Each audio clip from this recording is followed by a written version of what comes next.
Saudara-saudara pendengar yang kami kasihi dimanapun Anda berada, Anda kembali bersama kami pada acara Telaga Tegur Sapa Gembala Keluarga. Saya Gunawan Santoso dari Lembaga Bina Keluarga Kristen. Kami akan berbincang-bincang dengan Bapak Pendeta Dr. Paul Gunadi. Beliau adalah seorang pakar dalam bidang konseling serta dosen di Seminari Alkitab Asia Tenggara, Malang. Perbincangan kami kali ini tentang kemesraan di usia senja. Kami percaya acara ini pasti bermanfaat bagi kita sekalian dan dari studio kami mengucapkan selamat mengikuti. Bapak, ada orang berpendapat bahwa kemesraan itu hanya milik orang-orang muda atau pasangan yang baru menikah. Nah, dalam hal ini bagaimana pendapat Pak Paul? Saya tidak setuju, Pak Gunawan.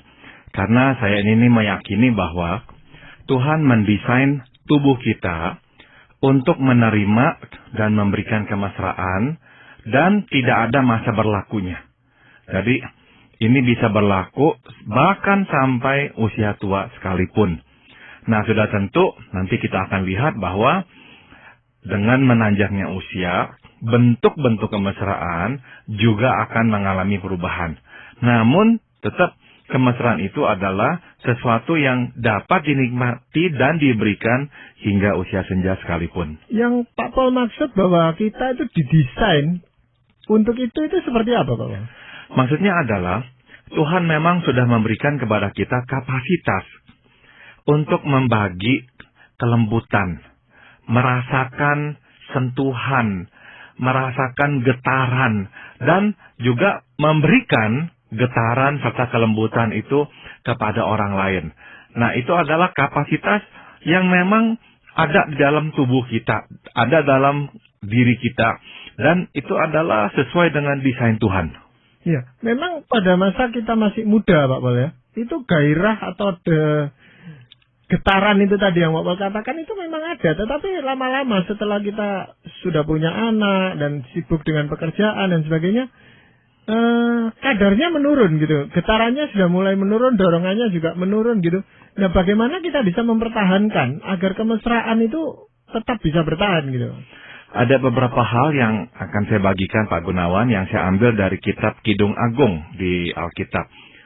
Nah, yang akan saya bagikan mungkin sekali bagi para pendengar kita terdengar sangat sederhana, Pak Gunawan.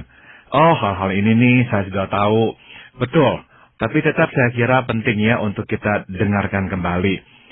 Nah, yang pertama saya akan bacakan dari Kidung Agung pasal 1 ayat 2. Kiranya ia mencium aku dengan kecupan, karena cintamu lebih nikmat daripada anggur.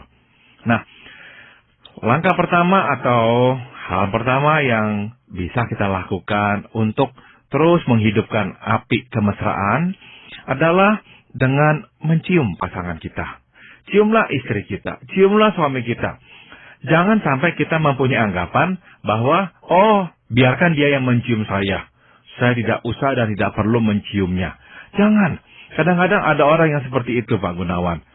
Mereka beranggapan, ya, kalau pasangan saya mau, silakan. Kalau pasangan saya tidak mau, ya sudah. Saya juga tidak akan melakukannya. Nah, itu saya kira pandangan yang keliru. Sebaiknya dua-dua, baik suami maupun istri, bahkan sampai usia lanjut sekalipun, biasakanlah untuk mencium pasangan. Cium di dahi, cium di pipi, cium di tangan, dan silakan cium di bibir. Nah, ini memang adalah hal yang perlu kita lakukan, sebab ciuman itu akan menghidupkan api kemesraan. Sebaliknya, tidak adanya kontak-kontak seperti ciuman, makin hari makin mendinginkan api kemesraan itu. Selain ciuman, apalagi Pak Paul? Yang akan saya juga angkat dari pasal yang sama adalah ayat ketiga, harum bau minyakmu, bagaikan minyak yang tercurah namamu. Artinya adalah, saya angkat ayat ini untuk kita aplikasikan di dalam relasi kita. Perharumlah tubuh kita, ya, perbaikilah penampilan kita. Nah, saya tahu tidak semua orang dikaruniakan wajah yang tampan atau wajah yang cantik. Tidak harus kita itu tuh cantik atau tampan. Tapi saya kira kita semua bisa berpenampilan baik. Kita semua bisa membersihkan tubuh kita. Ya, api kemesraan menuntut adanya kebersihan dan sebisanya memang harum. Jadi jangan takut ya kalau misalkan orang mengatakan, kok kamu sudah tua masih wangi, masih pakai minyak wangi. Oh, jangan takut. Sebab bukankah itu tuh hal yang akan dinikmati oleh pasangan kita.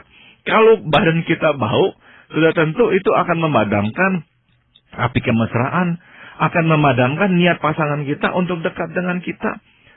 Saya ngerti ya, kadang-kala orang-orang yang sudah mulai berusia lanjut berkata, hal-hal yang bersifat lahiriah tidak penting sama sekali. Saya kira itu pandangan yang keliru. Bahkan di usia tua, dan mungkin harus saya tekankan, justru di usia tua, kita harus lebih menjaga kebersihan tubuh kita dan keharuman tubuh kita. Nah, ini adalah unsur yang penting untuk menghidupkan api kemesraan. Memang ini terkait dengan yang pertama tadi, Pak Paul. Biasanya kita itu agak enggan itu mencium pasangan kita itu karena justru ada bau yang kita kurang sukai gitu loh, Pak Paul. Betul sekali, Pak Gunawan. Bau cenderung menjauhkan kita. Harum mendekatkan kita. Nah, memang itu adalah kodrat manusiawi kita. Tatkala kita mencium sesuatu yang wangi atau harum, kita cenderung ingin mendekatinya. Tatkala kita mencium adanya bau harum dari setangkai bunga, kita ingin mendekatkan wajah kita untuk dapat mencium keharuman bunga itu. Demikian pula dalam relasi kita dengan pasangan. Nah, waktu dia mengeluarkan bau harum, bukankah kita akan terpanggil untuk dekat dengannya? Dan ini adalah awal kemesraan, ya, bahwa kita ingin dekat dengannya. Jadi, jangan ragu ya, jangan malu untuk mewangikan tubuh kita, ya, dalam batas yang wajar. Saya kira itu adalah hal yang sehat. Ya, berarti menjelang pergi ke tempat tidur sebelum istirahat malam, sebenarnya menggunakan parfum itu bukan sesuatu yang berlebihan, saya rasa. Tidak sama sekali, ya. Yang penting memang di sore hari kita sudah capek bekerja dan sebagainya, kita mesti mandi, ya. Kita boleh gunakan bedak atau apa, pokoknya mandi, bersih, berpakaian juga bersih, ya. Nah, itu adalah saya kira hal-hal penting ya yang dapat mengundang pasangan kita dekat kepada kita. Tadi saya tekankan lagi tentang mandi, tentang berpakaian bersih. Sebab saya juga tahu ada orang yang tidak suka mandi, Pak Gunawan. Ada orang yang disuruh berkali-kali baru mandi. Dan kadang-kadang kalau tidak disuruh bisa berhari-hari tidak mandi. Nah, itu mengeluarkan bau yang sangat kuat sekali. Atau ada orang yang suka mandi, seperti biasa, tapi tidak suka berganti pakaian. Pakaian yang sama digantung dan bisa dipakai selama 2 minggu. Nah, itu pakaian akan sangat bau ya. Nah, jadi bukan saja mandi membersihkan tubuh, pakailah juga baju atau pakaian yang bersih. Sekali lagi, mahal atau apa itu tuh mewah bukanlah isunya di sini. Yang terpenting adalah bersih dan harum dan enak dilihat. Ini langkah pertama mendekatkan pasangan kepada kita. Ya, mungkin peran pasangan itu cukup penting di sana supaya bisa saling mengingatkan gitu, Pak Paul. Karena kadang-kadang kita sendiri tidak merasa bahwa tubuh kita ini sedang berbau atau sudah berbau gitu, Pak Paul. Betul. Jadi kita juga jangan sampai sungkan ya untuk memberikan teguran halus kepada pasangan kita. Kalau memang itulah yang kita rasakan, daripada akhirnya kita mengorbankan keintiman di antara kita berdua. Ya. Selain 2 hal itu, apakah masih ada lagi yang bisa dilakukan, Pak? Masih ada, Pak Gunawan. Saya angkat lagi dari pasal 1 ayat 15 dan 16. Lihatlah, cantik engkau manisku. Sungguh cantik engkau bagaikan merpati matamu. 16. Lihatlah tampan engkau kekasihku. Sungguh menarik, sungguh sejuk pertiduran kita. Nah, ini 2 ayat melukiskan seruan, rayuan, baik dari pria maupun dari istrinya. Yang pria mengatakan, cantik engkau. Yang wanita mengatakan, tampan engkau kekasihku. Nah, apa yang bisa kita petik di sini? Yang saya kira bisa kita petik adalah rayuan, Pak Gunawan. Ya, kadang-kadang kita berkata, udah usia segini, tidak usah rayu-rayu itu gombal dan sebagainya. Saya akan berkata bahwa rayuan segombal apapun tetap enak didengar. Apalagi oleh pasangan kita, ya, oleh suami atau istri kita. Jadi silakan rayu. Katakan bahwa engkau tampak cantik hari ini. Potongan rambutmu kok kayaknya pas sekali, ya. Rayulah. Nah, rayuan tetap adalah hal yang enak didengar. Dan dari telinga, rayuan itu akan menyentuh hati. Dan dari hati akan menimbulkan gejolak, kemesraan yang nanti diberikan kepada pasangannya dan ditanggapi lagi oleh pasangannya. Nah, dengan hal seperti inilah kemesraan dihidupkan kembali. Ya, mungkin ini Pak Paul, di dalam hal menyampaikan rayuan atau pujian, ini supaya jangan terkesan dibuat-buat itu bagaimana Pak Paul? Saya kira sudah tentu ya, hal yang kita itu tuh katakan harus benar. Ya, jangan sampai kita mengatakan hal yang tidak benar. Karena kalau itu tertangkap oleh pasangan kita, bisa-bisa itu menimbulkan kejengkelan. Seolah-olah ini sebuah penghinaan gitu. Jadi, jeliklah mata kita untuk melihat sesuatu. Melihat sesuatu yang kita tahu benar dan kita ungkapkan kepadanya. Misalkan benar-benar hari ini, istri kita ya membelah rambutnya dengan berbeda dan tampak menjadi lebih segar atau apa, kita bisa langsung sampaikan. Belahan rambutmu kok tampaknya pas, enak dilihat. Nah, membuat saya kok rasanya senang sekali melihat wajahmu. Ya, atau dia berpakaian rapi, kita langsung berkata, kamu tampak tampan sekali hari ini. Wah, saya itu tuh beruntung sekali mempunyai suami seperti kamu. Kata-kata kecil seperti itu. Atau kata-kata seperti, meskipun kamu sudah tua, kok kamu masih tampak cantik di mataku. Kau adalah tetap orang yang menarik hatiku sampai saat ini. Nah, hal-hal seperti itu, sekecil apapun, itu adalah yang penting dan yang baik untuk kita komunikasikan kepada pasangan kita. Ya, dan seringkali Pak Paul ya, ucapan pujian dan sebagainya itu kemudian diikuti dengan suatu permintaan kebutuhan gitu loh. Nah, ini yang membuat pasangan atau membuat kita itu jadi was-was. Kenapa kok ini dia tiba-tiba memberikan pujian? Ini pasti ada maunya ini. Entah minta tambahan uang atau minta sesuatu gitu Pak Paul. Nah, itu adalah dikarenakan kita jarang memberikan pujian atau rayuan Pak Gunawan. Justru kalau kita memang cukup sering ya memberikan pujian, rayuan kepada pasangan kita, dan di belakang itu tidak ada pamrih, tidak ada permintaan tertentu, saya kira pasangan kita tidak akan mengembangkan rasa curiga seperti itu. Jadi betul, kalau kita jarang memberikan pujian dan setiap kali memberi pujian atau rayuan, ada udang di balik batu, ya pasti pasangan kita tidak lagi menyambut rayuan itu. Malahan begitu mendengar rayuan, dia akan berjaga-jaga, sebab nanti pasti akan ada yang diminta darinya. Makanya di dalam hal ini, di dalam hal membina kemesraan ini ternyata ada satu pihak yang memberi dan pihak yang lain yang harus menerima, Pak Paul ya? Setuju sekali Pak Gunawan. Tadi saya sudah singgung di awal rekaman ini bahwa penting sekali kita menyadari Tuhan mendesain tubuh kita baik untuk menerima maupun untuk memberi kemesraan. Jadi, kita mesti mengizinkan pasangan kita memberi atau membagi kemesraan itu dengan kita. Jangan sampai kita berkata, sudah tua, ngapain sih? Kamu masih begini, genit dan sebagainya. Tidak enak dilihat orang dan sebagainya. Nah, saya kira komentar-komentar seperti itu cenderung memadamkan api kemesraan. Pasangannya akan berkata, ya sudah, saya tidak akan lagi melakukannya. Sebab saya tidak mau mengalami penolakan untuk kedua kalinya.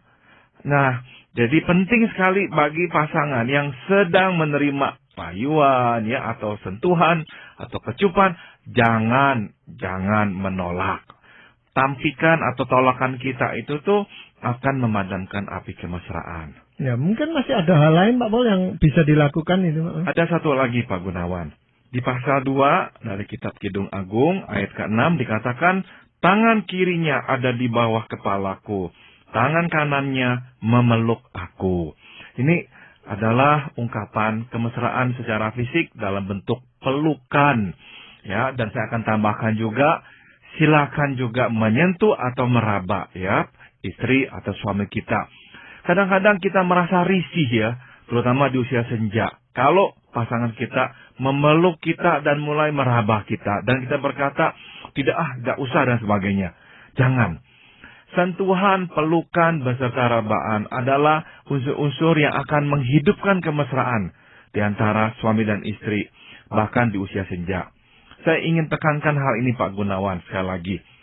Pada masa-masa pemuda, setelah kita menikah pada usia 20-an tahun, benar-benar kemesraan itu tuh sangat berpusat pada kelamin. Ya, namun dengan bertambahnya usia, kemesraan itu tuh akan mengalami pergeseran dari pusat pada kelamin terus naik ke kepala, atau yang saya maksud adalah pada jiwa, ya, pada jiwa kita. Dan memang seharusnya lah seperti itu.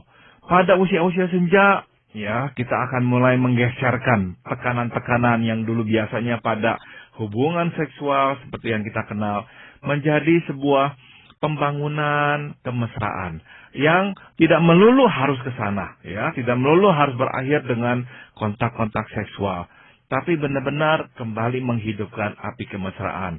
Nah, salah satunya adalah yang terakhir baru saja kita bahas, ialah memeluk dan meraba. Ya, silakanlah peluk dan izinkan pasangan memeluk. Silakan meraba dan izinkanlah pasangan juga untuk meraba tubuh kita. Berarti kalaupun kita sudah melakukan bermesraan itu tidak harus berujung kepada hubungan seksual, Pak? Tidak, benar-benar memang ini sesuatu yang kita harus pahami ya. Sebab apa? Sebab secara alamiah tubuh kita itu juga tidak lagi memproduksi hormon-hormon seksual seproduktif masa-masa muda kita. Nah, sudah tentu gairah-gairah seksual kita juga akan mulai mengalami penurunan. Nah, itu adalah sesuatu yang harus kita sambut, kita terima, kita rayakan. Namun, itu janganlah menjadi alasan kita makin hari makin terpisah dari pasangan kita. Ini yang saya takutnya sering terjadi. Ya, jadi mesti kita yakini bahwa kemesraan itu memang akan makin bergeser, berpindah tempat. Ya, dari satu lokasi di tubuh kita berubah, bergeser ke lokasi-lokasi lain dalam tubuh kita. Memang itu menjadi masalah, Pak Paul. Itu kalau satu pihak ya menghendaki hubungan seksual, tapi yang pihak lain tidak siap gitu, Pak Paul. Saya kira perlu dituntut adanya pengertian di sini, Pak Gunawan ya. Yang tidak siap bisa berkata kepada pasangannya, saya memang tidak siap. Dapatkah engkau mengerti ketidaksiapanku? Ya, silakan untuk mengatakannya. Namun jangan memarahi pasangannya. Ada orang yang tidak siap, terus memarahi pasangannya yang menginginkan kemesraan secara seksual. Dan dia mengatai pasangannya, kamu misalkan tidak tahu diri lah, kamu apalah. Nah, itu akan menyakitkan hati. Namun kalau disampaikan dengan penuh kasih sayang, dengan penuh penyesalan, dan benar-benar ya mengerti kebutuhan pasangannya, namun dia merasa kok saya tidak bisa memberikan. Nah, itu saya kira akan diterima oleh pasangan bahwa iya, engkau tidak siap dan tidak apa-apa. Ya. Nah, ini adalah hal-hal yang bisa dikomunikasikan dan tidak harus menimbulkan masalah di antara pasangan. Ya, kalau begitu Pak Paul, hambatan-hambatan apa itu yang seringkali timbul atau yang dihadapi itu ketika kita berniat untuk melakukan membina kemesraan itu, Pak Paul? Biasanya adanya ini ya, pada masa-masa usia tua itu tuh adanya konsep yang tertanam dalam diri kita bahwa setelah mencapai usia tertentu kita tak boleh lagi bermesraan. Itu hanyalah untuk orang muda. Nah, ini konsep yang harus kita ubah. Kita membutuhkan sentuhan kemesraan. Kita adalah makhluk yang Tuhan sudah ciptakan ya untuk membutuhkan kemesraan. Kalau saya boleh bandingkan misalkan dengan kemarahan. Mana yang lebih alamiah buat kita sebagai manusia? Mengekspresikan kemarahan atau mengekspresikan kemesraan? Nah, saya kira kita akan berkata kemesraan. Kenapa? Sebab kalau kita mengekspresikan kemarahan, yang kita akan rasakan sesudahnya adalah rasa tidak nyaman. Ya, tidak ada orang yang akan senang setelah marah. Rasanya tuh setelah marah tuh hati tidak enak, ya, gundah gelana, mungkin ada penyesalan dan sebagainya. Tapi sebaliknya, tatkala kita memberi dan menerima kemesraan, sesudahnya, bahkan tengah menerima dan memberikannya sekalipun, kita merasakan sesuatu yang nikmat, nyaman, sejuk, ya, benar-benar perasaan yang menenteramkan sekali. Maka saya katakan, kemesraan sebetulnya jauh lebih manusiawi, lebih sesuai dengan kodrat kita dibandingkan kemarahan. Sayangnya, akhirnya kita menjadikan kemarahan yang lebih sesuai dengan kodrat manusiawi kita. Kita lebih mudah mengekspresikan kemarahan daripada mengekspresikan kemesraan. Nah, ini kekeliruannya. Jadi, halangan pertama, konsep itu tuh harus berubah. Ya. Halangan kedua yang kadang-kadang juga kita mesti perhatikan ialah jadwal kehidupan kita, Pak Gunawan. Kadang-kadang pada usia-usia menengah, parubaya, mendekati usia senja, kita makin repot. Tersitalah waktu, perhatian, energi kita untuk hal-hal lain. Dan akhirnya kita tak lagi mempunyai energi yang sisa untuk kita berikan kepada pasangan kita. Nah, jadi hidup kita mesti berimbang. Tanpa kehidupan yang berimbang, saya kira susah bagi kita membagi diri untuk bermesraan dengan pasangan kita. Iya, dalam bermesraan dengan pasangan itu kan membutuhkan suatu kondisi yang kondusif gitu Pak Paul, ya, lingkungannya nih. Nah, ini bagaimana menciptakan suatu situasi yang kondusif ketika banyak anak di sekeliling kita, mungkin keluarga-keluarga yang lain. Nah, itu kan tidak enak, Pak.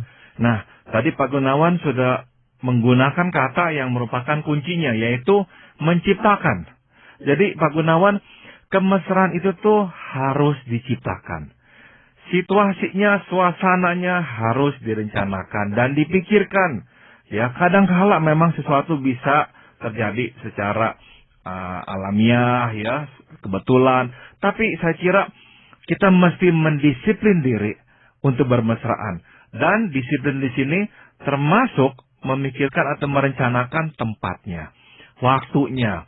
Misalkan kita bisa berjalan bersama di usia kita yang sudah senja. Kita pegang dia, kita rangkul dia, kita peluk dia. Nah, itu sudah menjadi bagian dari kemesraan. Ya, waktu kita ingin tidur, kita mencium pasangan kita. Nah, itu bagian dari kemesraan. Hal-hal yang sebetulnya sangat sederhana dan dapat dilakukan kalau saja kita mau melakukannya.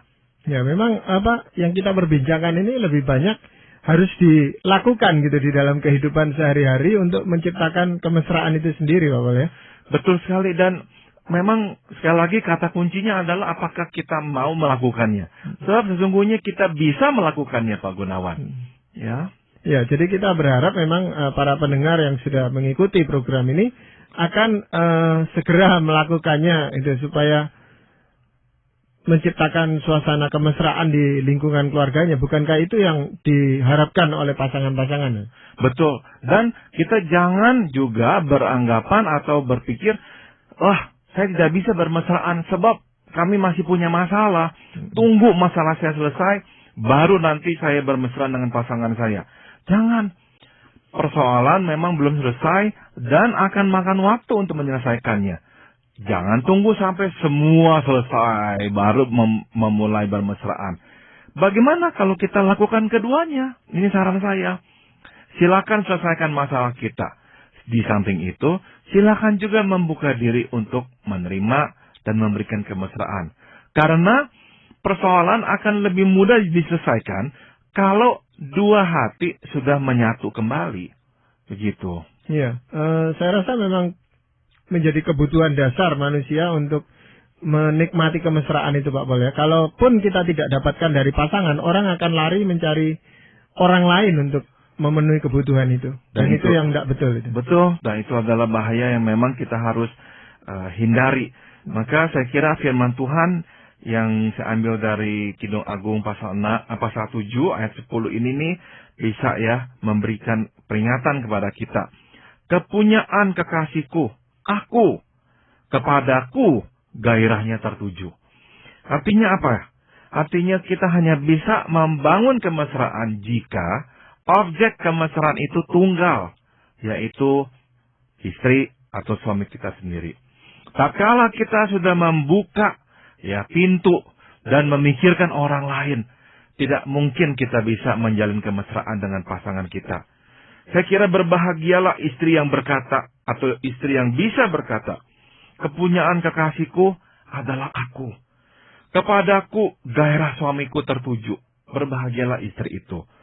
Berbahagialah suami yang bisa berkata, kepunyaan kekasihku adalah aku. Dan kepadaku gairah istriku tertuju. Wah, itu adalah ungkapan-ungkapan yang sangat membahagiakan. Baik, Pak Paul, terima kasih untuk perbincangan kali ini. Para pendengar sekalian, kami mengucapkan banyak terima kasih Anda telah mengikuti perbincangan kami dengan Bapak Pendeta Dr. Paul Gunadi dalam acara Telaga, Tegur Sapa Gembala Keluarga. Kami baru saja berbincang-bincang tentang kemesraan di usia senja. Bagi Anda yang berminat untuk mengetahui lebih lanjut mengenai acara ini, silakan menghubungi kami lewat surat. Alamatkan surat Anda ke Lembaga Bina Keluarga Kristen atau LBKK, Jalan Cimanuk 58, Malang. Anda juga dapat menggunakan email dengan alamat telaga@indo.net.id. Kami mengundang Anda untuk mengunjungi situs kami di www.telaga.org.